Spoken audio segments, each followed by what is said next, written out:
Hai Sobat Sport, thank you to everyone for watching this and for all of your support. Mari kita bangun bersama channel ini agar terus berkembang.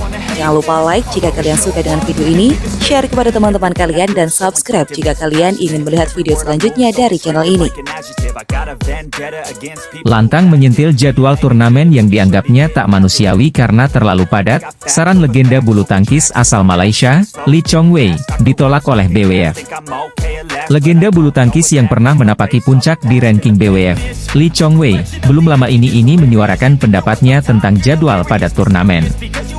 Keresahan Lee Chong Wei itu dilontarkan di sela-sela penganugerahan BWF Hall of Fame untuknya dan Lin Dan di Kuala Lumpur Convention Center, Malaysia, pada Jumat, 26 Mei 2023.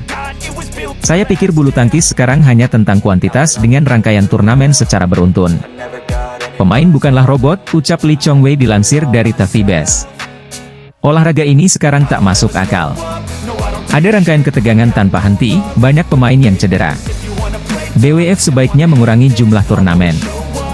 Coba bisa lihat mereka hanya memiliki beberapa turnamen besar dengan 4 Grand Slam. Lebih baik tingkatkan jumlah hadiah uang dan fokus pada beberapa turnamen besar, sehingga kualitasnya lebih baik, ujar Lee Chong Wei. Hanya saja, masukan Lee Chong Wei agaknya tidak disetujui oleh Presiden Federasi Bulu Tangkis Dunia, BWF, Paul-Eric Hoyer. Saya pikir posisi kami sangat kuat sekarang. Sekarang kami bisa membicarakan zona mana pemain yang terbaik, dan zona mana yang harus ditetapkan untuk pemain tingkat 2 dan 3, ujar Paul-Eric Hoyer dilansir dari New Straits Times. Saya percaya bahwa ini akan memungkinkan bagi generasi muda untuk benar-benar mendapatkan harga uang sejak awal, sambungnya. Kami juga mendengar masukan serupa dari mantan pemain legendaris lainnya di ranking BWF, ujar peraih medali emas tunggal putra Olimpiade Atlanta 1996 itu. Sebagai mantan pemain yang pernah berkuasa di puncak ranking BWF, Lee Chong Wei tentu sangat memahami jika jadwal padat tentu bisa merugikan atlet. Tak hanya cedera dan stamina terkuras, hal lain yang paling memungkinkan dari jadwal padat adalah tingkat kejenuhan atlet menjadi berlipat, sehingga hasil dikhawatirkan menjadi tak maksimal. Memang harus diakui jika tahun ini, BWF telah menambah daftar turnamen BWF Super 1000 dari 3 menjadi 4, Indonesia Open, All England, Malaysia Open, China Open. Kemudian Super 750 dari 5 menjadi 6, Singapore Open, India Open, Japan Open, Denmark Open, French Open, dan China Masters. Sementara turnamen Super 500 juga bertambah dari 7 menjadi 9. Artinya sangat wajar jika tahun jadwal ini semakin padat ditambah.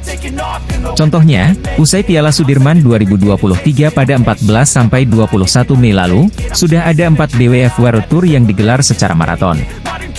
Dimulai dari Malaysia Masters 2023, 23 hingga 28 Mei, Thailand Open 2023, 30 Mei, 4 Juni, Singapore Open, 6–11 Juni, dan Indonesia Open 2023, 13 hingga 18 Juni. Jadwal ini dirasa terlalu padat karena biasanya usai event beregu seperti Piala Sudirman 2023, BWF akan memberikan sedikit jeda turnamen agar atlet bisa istirahat sejenak. Di sisi lain, 4 turnamen padat usai Piala Sudirman 2023 ini sudah masuk kualifikasi periode Olimpiade 2024 yang dibuka per 1 Mei lalu, hal yang pada akhirnya sayang dilewatkan atlet. Belum lagi ada faktor lain di mana pemain top 15 besar diharuskan mengikuti beberapa level turnamen tertentu oleh BWF. Melihat fakta, jadi mungkin saja bukan hanya ex tunggal putra ranking 1 BWF, Lee Chong Wei yang merasa jadwalnya terlalu padat dan tidak manusiawi. Ganda putri andalan Indonesia Apriani Rahayu, Siti Fadia Silva Ramadanti mulus melenggang ke babak 16 besar Thailand Open 2023. Kepastian itu didapat setelah Apriani Fadia menghajar wakil Skotlandia, Julie McPherson, Chiara Torrance.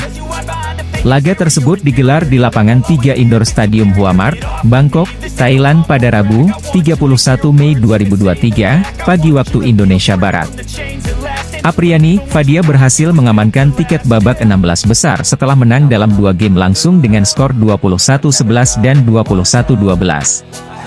Apriani Fadia memulai pertandingan dengan permainan agresif dan cepat.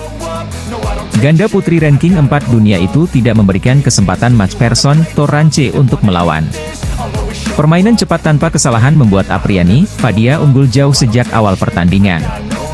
Alhasil, Apriani Fadia berhasil unggul pada jeda interval game pertama dengan skor telak 11-3.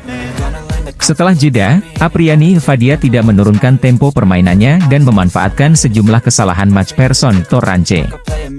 Pada akhirnya, Apriani Fadia berhasil memenangkan game pertama dengan skor meyakinkan 21-11. Berlanjut pada game kedua, Apriani Fadia menurunkan intensitas permainannya menjadi lebih lambat. Juara Singapura Open 2022 itu terpantau banyak menerima serangan dari match person Torrance.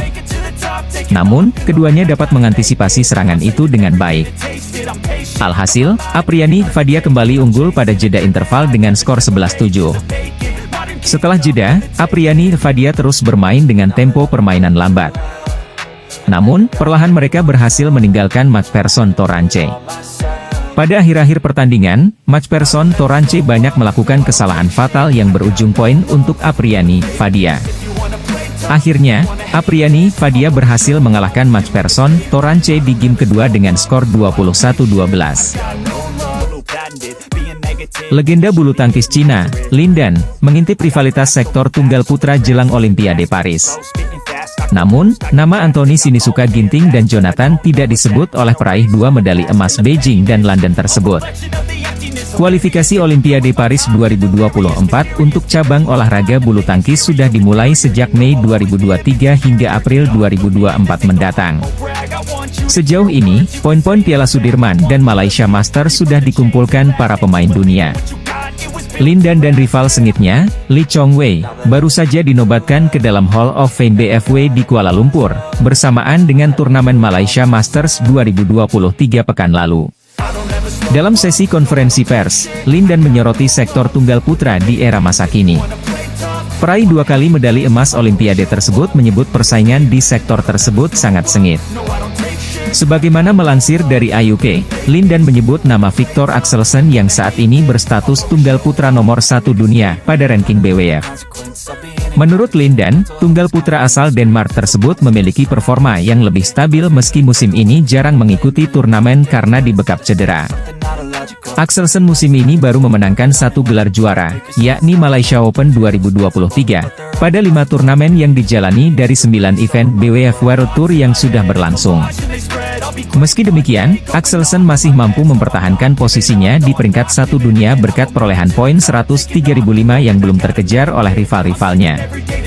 Di sisi lain, Lin Dan menilai tunggal putra nomor 1 Malaysia Li Zijia dan bintang Cina, Xu Ko, sedikit tertinggal pada musim ini. Li Zijia yang sempat menduduki peringkat 2 dunia harus melorot ke peringkat 10 dunia pada update ranking BWF, Selasa, 30 Mei 2023. Sedangkan Siuki kembali turun di peringkat 9 dunia meski sempat menanjak performanya sejak terlempar ke peringkat 30 dunia pada awal musim. Menurut Lin Dan, dinamika persaingan tunggal putra saat ini sangat wajar terjadi mengingat Race to Olympics sudah dimulai sejak Mei kemarin. Namun Lin Dan juga menunjukkan bahwa tekanan Olimpiade Paris tahun depan akan sangat tinggi, dan setiap pemain dapat meraih medali emas atau tersingkir lebih awal, yang akan menjadi ujian besar bagi para pemain muda, tulis IUK menyoroti penilaian Lin Dan. Pada Olimpiade Paris 2024 nantinya, Lin Dan ternyata memiliki jagoannya sendiri. Dia adalah tunggal putra Cina nomor 12 dunia, Li Shifeng. Lin Dan sangat optimistis Li Shifeng yang tahun ini menjadi kampiun All England akan menunjukkan bahwa tunggal putra Cina telah beregenerasi dengan baik. Lin Dan berharap kedua pemain ini, Siuki dan Li Shifeng, bisa mengumpulkan poin Olimpiade tahun ini dan bertarung di Olimpiade Paris, tulis IUK. Menariknya, ulasan pernyataan Lin Dan tersebut menjadi bukti bahwa tunggal putra Indonesia masih diragukan di mata dunia, terutama pada persaingan poin Olimpiade Paris 2024. Padahal, Indonesia mampu menempatkan 2 wakilnya dalam 10 besar tunggal putra dunia, yakni Anthony Sinisuka Ginting dan Jonathan Christie. Ginting yang berperingkat 2 dunia belum mampu memenangkan gelar juara musim ini. terjauh, dia hanya mampu menjadi runner-up Badminton Asia Championships 2023 usai kalah dari Loh Kin Yu. Sedangkan Jonathan Christie, setelah berhasil memenangkan Indonesia Masters 2023 pada Januari kemarin, justru mengalami penurunan performa.